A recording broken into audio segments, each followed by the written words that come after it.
We are sick with anxiety because we do not know what is expected of us.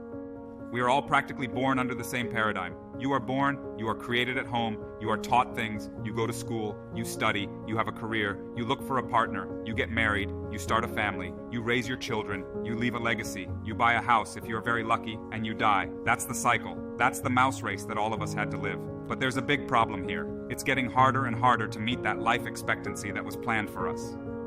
It is less and less viable. It is more and more difficult to find a stable partner. It is more and more difficult to have a house or to aspire to have goods and properties and to establish the life plan, the family nucleus that was promised to you when you were born. And now what are you going to do? One of my favorite authors, Lacan, defines anxiety as not knowing what is expected of us.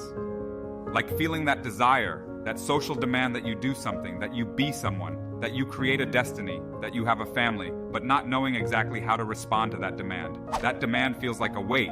It feels like a burden, like a constant harassment to which you don't know how to respond. You don't know how to give it meaning, or even because you see it as impossible in the real world. This is our situation, and our pain, and the social anxiety that so many of us feel today. The problem is that even with that anxiety, we are all in that same rat race. We don't stop, we don't slow down, we keep working, we keep going into debt, we keep going on dating sites and Tinder and Bumble and Grindr so that we can find that partner, that relationship, and start that family and have that property that was what our parents expected of us, even though we know that the real chances of reaching them are practically zero. The last aggravating factor of this problem is the type of leaders we have today. False leaders, without vision, who demand from us that kind of behavior that is expected of us what was expected of our parents 50 years ago, and today is no longer viable.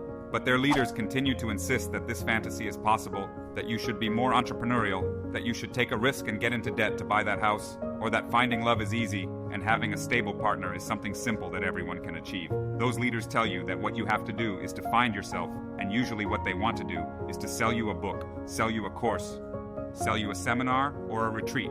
And supposedly after some pseudo-scientific process of magical enlightenment, you are going to find the answer, and you are going to be able to finally shut up that anxiety that you feel so painful.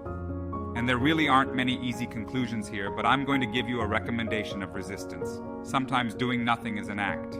In this historical moment in which we are living, all the time we are asked to act, to do, to run, to hurry, to produce. But maybe taking a step back, thinking, reflecting, questioning those leaders, questioning those meta-narratives that have been sold to us as true, as hegemonic and natural, is what you need. Remove certainty from your knowledge. Remove certainty from the knowledge that this lifestyle is the one you are destined and obliged to fulfill.